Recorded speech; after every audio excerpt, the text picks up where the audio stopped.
Hey, my name is Thomas and today I'm going to show you the 7Artisan 35mm f0.95 Superfast lens for APS-C mirrorless cameras. Check the mic and make sure it sound right, boys. And today I also have to make a little disclaimer because this is the first time that 7Artisan, they provided this lens for me to do this review. So many thanks for 7Artisan for your support. As always, still I'm going to give you an honest review. I'm going to tell you what I like about this lens and also what I maybe don't like about it. So yeah, let's find out how good it is.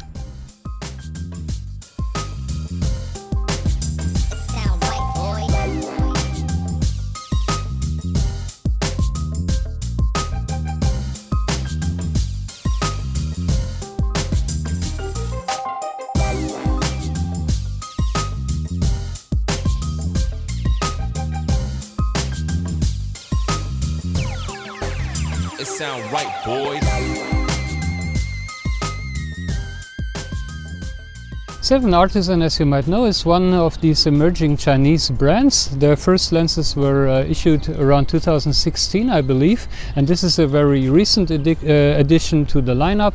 They also do some Leica M mount lenses that are somewhat similar in terms of design to this one actually. This is a strictly APS-C format lens and it's only meant for mirrorless cameras like Canon EOS M or Sony E mount or Fuji. You can also have it for micro four thirds, I believe. This is a 35mm, a standard lens, and again the special feature is of course the super fast aperture of 0.95. And this is maybe the first lens with such a fast aperture that's sort of compact and also affordable enough to just double as a regular standard, walk around lens. Normally when you buy a 0.95 it's going to be something really expensive and pretty big and bulky, so you only will use it on a special occasion where you really need the speed. But this lens is just like a walk around lens. It's 358 grams, so it's sort of not too heavy. It's sort of compact enough to carry around, and it also has a very nice handling.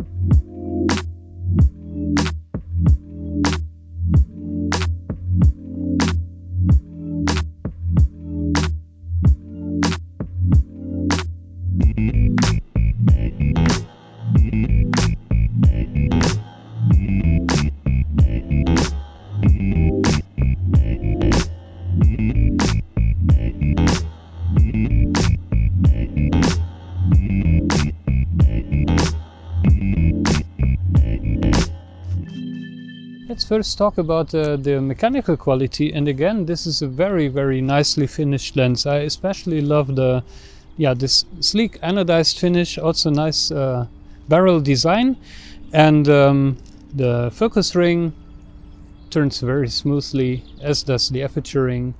Super good job, it feels high quality, and I especially like that all these, all this is engraved. It's not just printed on. Engraved and then filled with two different colors, like a classic Zeiss or Leica lens even, or Folklander.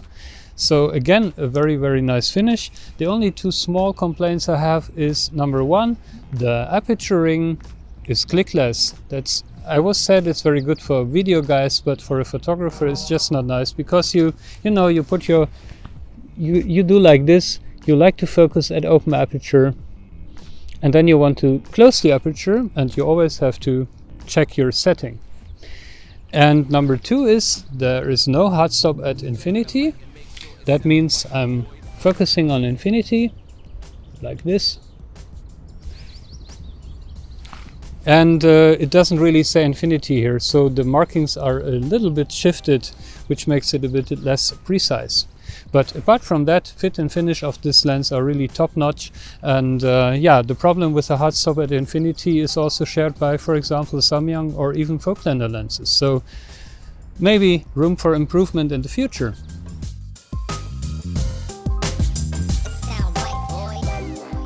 Okay, this abstract thing, it's from It says on the plate Lachos Bachta, and it says the name is very old shape, whatever that means. It's apparently abstract, I would say. And it's here in Cologne at the so-called Aachener Weiher, which is a nice recreational space in close to the city center. Yeah, very nice.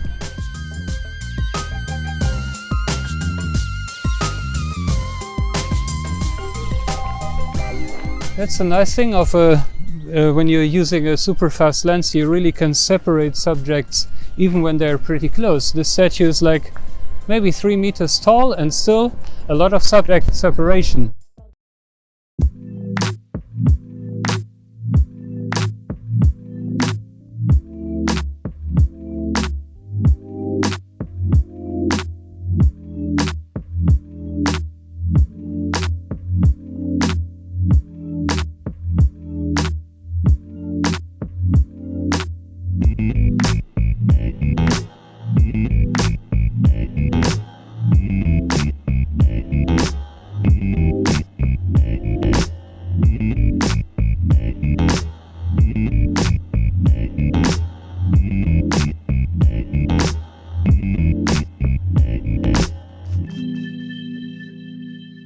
Yeah, behind me is the perfect brick wall for the distortion test.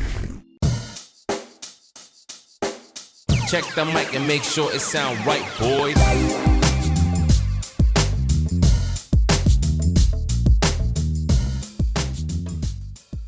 And I also did a test, I went through all the apertures to also show you the sharpness around the borders and corners.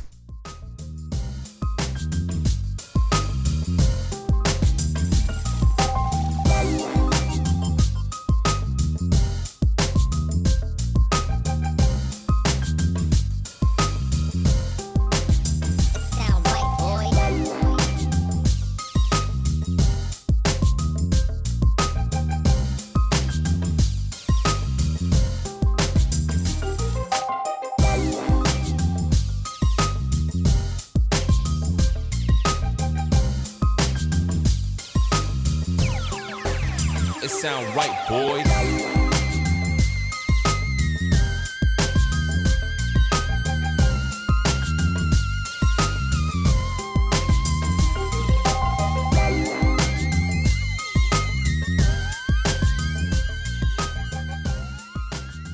Optical quality.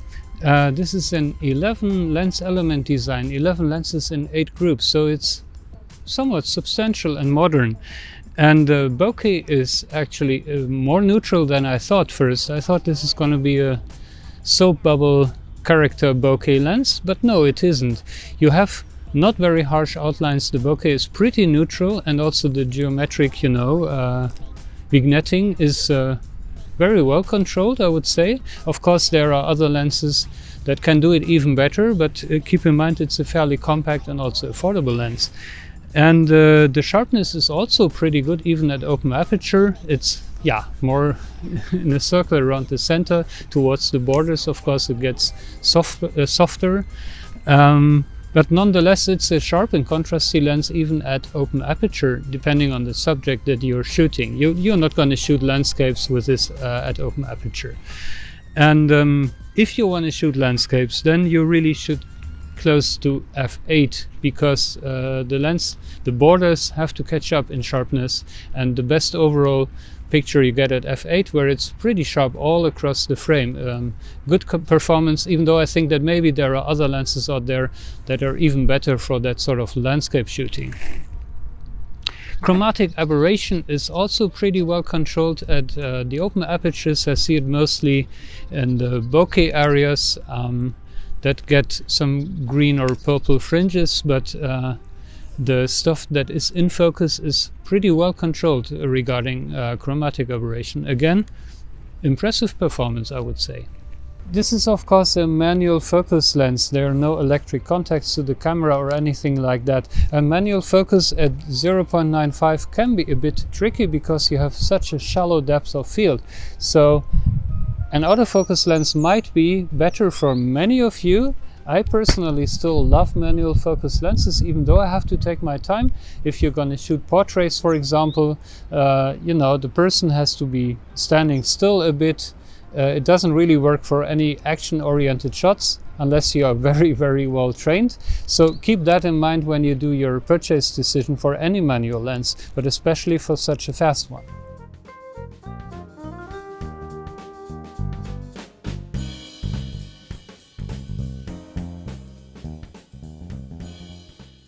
One thing to keep in mind is with these ultra-fast lenses, you often need shutter speeds that are faster than 1/4000th or even 1/8000th of a second. And most of your cameras will offer a setting for an electronic shutter time or something, and you really have to activate that setting. On the Fuji, it goes then to 1/32,000th of a second, and then you can shoot this lens at open aperture even in bright sunlight.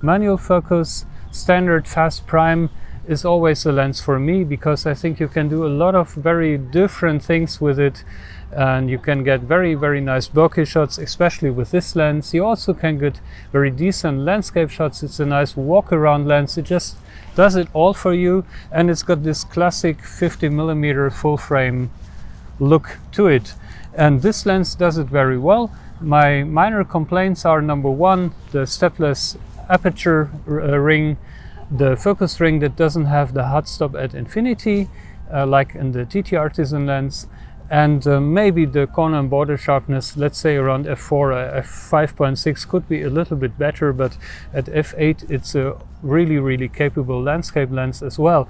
At open aperture it does really deliver very nice shots. I'm aware of many other lenses with a 0.95 that might be even better, but there comes the next big advantage. This lens is fairly compact, and it's also not very expensive. In Europe it's around 260 euros. On eBay I see it sometimes for around 200, but then you have to handle the shipment and the taxes and customs. So depending on where you live in the world, it might be below 200 euros or dollars, and it's a super high quality lens for that price that gives you a lot of fun. So very highly recommended. Keep in mind that if you spend a little bit more, like 300-350 euros, you also could get an f1.4 but autofocus lens. It really depends on you and your shooting style, what's better for you. For me, these manual lenses always do the trick. I really, really like them, but it's not everyone's cup of tea. What more can I say?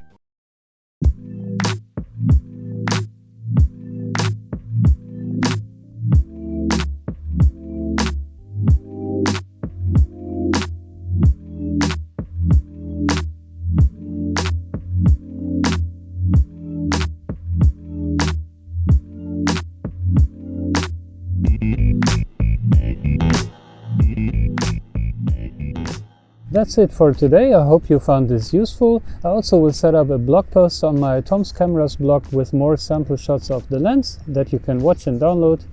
And yeah, hope you liked this. If you did so, please leave a like. Also subscribe to my channel if you haven't done so yet. And also a massive, massive thank you to all the people who already subscribed to my channel. I really appreciate your support a lot. Many thanks again. And also don't forget to hit the small bell button so you get a notification when I upload my next video. So I hope to see you soon. Thanks and bye.